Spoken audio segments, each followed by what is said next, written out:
Welcome to another episode of the Laura the Library Lady podcast, a production of the Massillon Public Library.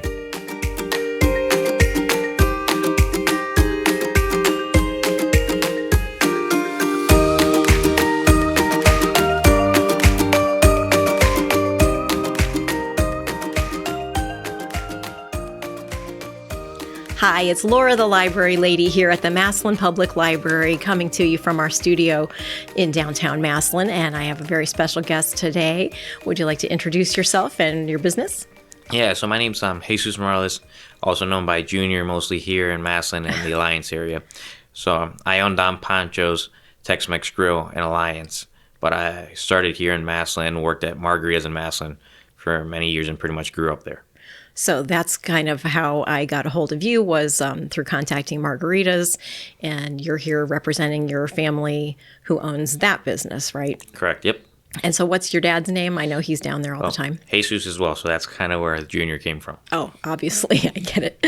Okay, so can you tell us a little bit about where you're from and your background? Yeah, so I was originally born in Mexico, in Manuel Doblado, Guanajuato. It's not a touristy area, so the closest landmark I could probably give would be 4 hours off Mexico City. Well, that is far out then. Yeah. And that's where your whole family was from? Yep. Cool. All right. Well, so since this is a Massillon podcast, you said, you're here and you're in Alliance area also, but what's your history of all that? Yeah, so my family immigrated to the States when I was around the age of 5. We hopped around a lot, moved around a couple times until I'd say we stabilized in Massillon when I was 4th grade per se.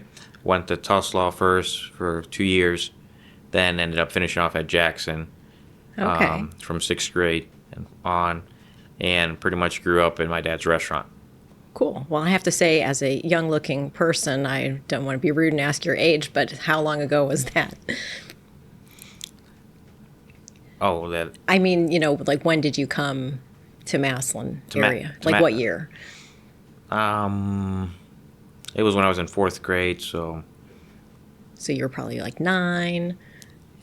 Everybody, he looks really young, so yeah, I can't tell. I'm 23. He's 23. He's extremely young. So, about maybe 14 years ago or something like that. Cool. Okay. So how did Margarita's restaurant get started? So my dad opened that originally across the street from where it is now. Right now it's on 121 Lincoln Way, and it's where the old Gallery 121 used to be. Yeah, Lincoln Way West, technically. West, correct, yeah. Yep. And then, but before that, it was across the street at 45 First Street, I believe. It was on the corner of Federal. It was the one that was across from Town Plaza. Correct, yep. I think now it's called Print Shop, something. Yeah, it's called Print Bar now, I think. Yeah. But okay, I do remember when it was there, yeah, and it moved over a couple years ago. Yeah, I think it's been at the new location probably 7 years. Oh, my goodness. Well, time flies when you're having fun. So who is the team at Margarita's restaurant, and how does everybody work together? It's very family-oriented and not so much from blood relationship in the sense that now that I'm no longer there from blood relationship, it would only be my father who's still there. But all the employees have been there so long that it's almost considered family. Oh. My dad's right hand, you could say, he's also a character here in Massillon and very well known as Victor. He's been with my dad probably 8 to 10 years. So he's definitely a staple here. And a lot of the employees have been, the next employee is Alfredo, another person well known in the community, and he's been there probably 7 years as well. So we have pretty low turnover rate. That's great. Very nice. With that consistency, I'm sure that adds a lot to the quality and the hospitality and everything.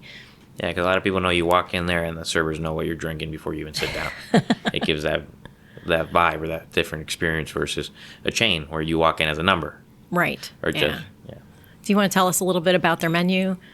Yeah, so obviously with the name Margaritas, the Margaritas definitely live up to the name. If not, we have a problem. We got to fix them. No. But we've been in town for 17 years, so I think that speaks a lot. Food menu, I think there's something for everyone in the sense of we have Mexican food, but we also have a couple neat things. We got burgers, which are made with Angus beef, so they're really good. We have a pasta, which is amazing. You can get it in a 5 signature 5 cheese sauce. It's really good. I definitely recommend checking it out if you're in the area. And we have really good homemade desserts. Yeah, I did not know that. One of my favorite probably be the Zango, which is like deep fried cheesecake. Yum. So if you ever have it's basically like the equivalent of filling a chimichanga with cheesecake and deep frying it, cinnamon sugar coating, throw some whipped cream, chocolate, and caramel. And Wow. then if you add the ice cream, it's like the perfect mix. Yeah, that sounds great. What about that molcajete, I think? Yeah, we have a killer molcajete. It's called the Hungry Killer, but yeah, you definitely aren't going to leave hungry after that one. It's a very large portion. It comes in this. A molcajete is the way I describe it is it's like a fajita, except instead of being served on a skillet, it's served in this big dome-shaped item that's made out of volcanic rock.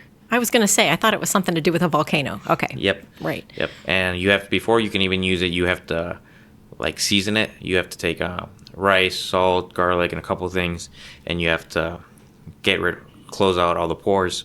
Oh, so it's kind of like similar to cast iron that you would season that piece of equipment and then you cook in it. Yep.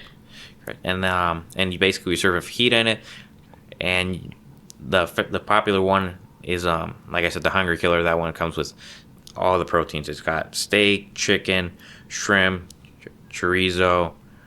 It's covered with mozzarella cheese and bacon, cheese dip. And then, yeah. Wow. I've had the seafood one, and that was awesome. I mean, just this kind of towering volcano of food. It was great. Well, what kind of challenges have you and your dad faced in developing your restaurants? Right now, recently, I mean, just food costs. Food costs probably be one of the food costs would be one of the highest problems right now, because and just the cost of living in general. People having less income to spend out on restaurants. Definitely being a little bit rougher during the week, especially Monday through Thursday. Friday, Saturday, Sunday tries to make up for it a little bit, but not enough to really offset the decrease. So, yeah, I can see that would be difficult at this time. But, what's your... I can't believe how much stuff you guys own and, how successful you are, but what's your definition of success to you yourself? Me, I'd say it's being able to create a system that works to a certain degree without you, like a well-oiled machine, but at the same time that people come to a place where they enjoy coming into work, where they don't feel miserable. Yes, everybody works because they need a paycheck, they need to put food on the table, but being able to create a place where people actually enjoy their job, they're actually happy to go to work, they don't feel miserable when they walk in the door. And also just giving people a good time when they come out to eat to your restaurant. Seeing them leave with a smile, with a full belly, with having a good time, giving them the opportunity to reset from life. Yeah. Oh, I like that. That's really great. That's pretty motivational, I think, probably to your staff to think that they're happy coming into work and then they can make their customers happy when they leave too. So yeah, it's definitely a trickle effect. If they're miserable, they're going to reflect it on their face, because you can only put up a poker face for so long. That's right. Well, can you share any memorable moments or funny things that have happened to you in the restaurants? Yeah, I'll keep it PG though. I'm trying to think. That's excellent. I'm going to think about that one. Yeah, if you had too many margaritas, it might not be PG related. If somebody had a story about too many margaritas. Well, one funny thing that we do at the restaurant is like the birthday celebration. Oh, We have this doll. I call him Panchito. So it's this doll. If you've been to the restaurant and you've had them sing happy birthday to you, and you know what I'm talking about. It's this doll that has like a toga, and it's got a surprise. I actually brought him directly from Mexico. Oh, wow. And so in order for you to understand the story, now you're going to have to go to the restaurant so you can, and you're going to have to ask to meet Panchito. I love it. All right, next birthday, I'm going there. Any special achievements, awards, or milestones that you want to share? Yeah, these might not be as much for Margaritas, but be more me. So I left Margaritas, and you could say officially in January of 24. That's when I ventured out to Alliance, and I took over a restaurant that's been in business for about 50 years called Don Pancho's. It was the original one. I took over that in January of 24. When I bought it, it was only open 5 days a week, and it was set to close in December of 23. And then you rescued it. Yeah. Wow. Saved the 50-year-old business. That's great. Yeah. Since then, we went from being a 5-day operation to now being open 7 days. Great. So it's still not fully there yet, but it's slowly getting there. Also, I still have part owner of a Jamaican restaurant up in Akron. That sounds really interesting. Sorry, what's it called? One Love Caribbean Kitchen. Nice. And where's that located? That's located on Copley, past the zoo. It is carry-out only, but the food's really good. I would describe it kind of as like a Jamaican version of Chipotle, because it's not so much like everything's fresh, but it's not made to order when you order. It's on a steam table, kind of like Chipotle, where you come in and you kind of you can see the food, which is what I like, kind of, especially with Jamaican food or Caribbean food being a little bit on the newer side. People being able to see what they're gonna get, even being able to sample it a little bit before they commit to something. Right, instead of just reading it on the menu and going, I don't know what that is. That's an interesting concept, like a Jamaican Chipotle. Yeah, and we're currently remodeling a place in Kenmore for a second location for the Jamaican restaurant. So that's up in Akron as well, Kenmore area? Yep. Okay, that's not really a city, it's like an area? Yeah. Okay, cool. Well, so my next question is, what's the most exciting project you're working on? But maybe that was it. Actually, in Alliance as well, that's like my base. That's where I usually am most of the time, is I'm opening up a sports bar there that's going to be called Townie's Bar and Grill. Neat. Wow. That's not going to be on 1490 East State Street. It used to be called Tailgaters, and if you're familiar with Alliance here, there's not very much out that way, and everybody was really upset when they closed it. I see. So a lot of people are excited for that, and I'm rebranding it. Instead of being Tailgaters, I'm going to call it Townies. Very cool. So we're going to have to make a trip out to Alliance to come see you at your couple places or Akron, as well as coming down to visit your dad at Margaritas in Massillon. Do you have any advice for people who are, trying to start their own business or looking for a new career? You have to love it, in the sense of if you don't, you're going to get burned out. Because it's not all it's made out to be, as far as, yes, the end result looks really good when you finally see, oh, he just sits back at his bar and he just drinks and and everybody else works for him, and it doesn't start out that way. So regardless if it's a restaurant or whatever it is, you have to love it and know that you're going to put blood, sweat, and tears into it. I think that's really meaningful advice coming from a young person, who's only 23 years old, but has already gone into business and done all these things. I think, you would be really an inspiration to younger people out there, or even older people who go, wow, if this guy can do it and he's already been doing all these things and at that young age, that's really cool. How about any advice for balancing your work life and your personal life? Or do you not have a personal life because you're always at work? Me, I don't believe in balance, in the sense of it's not for me. It depends what you want. The rate of growth that I want, it doesn't allow for balance. I do believe that at a later stage in my life, I would want more balance, but right now I'm willing to sacrifice the balance for more accelerated growth. So you're just going to work it, and yeah. You must be a hard worker with all those things going on. So we talked about where to find each of the restaurants in person, but how about online if somebody's trying to look them up? Yeah, so we're pretty active on social media. Facebook's probably the most active of all the social medias. Our websites are pretty up to date.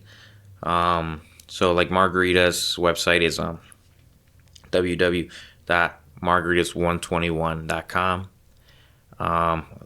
Our Facebook pages, like I said, we're always uploading videos of the food. Some almost like TikTok videos, like short. Oh, neat. Yes, shorter content. Is it called Margaritas Massillon on Facebook? Mexican Grill. Margarita's Mexican Grill. Yep. Okay, I want to make sure we get the right one because Yep. sometimes there's some place with a similar name, and then you go, "Whoops, I'm not going to Yeah, Columbus or whatever." My dad also has a Canal Fulton location that's also called Margaritas. Right.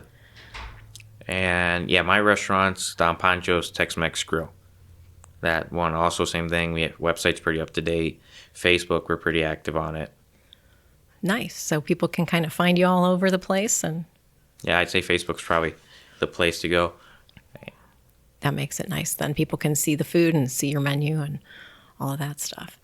Well, Jesus, thank you so much for joining me today. I'm so, inspired to meet you and hear about all your business success and your dad and your family. So thank you for being here today, and I hope everybody in Massillon comes to visit. Oh, hey, I appreciate you inviting me out.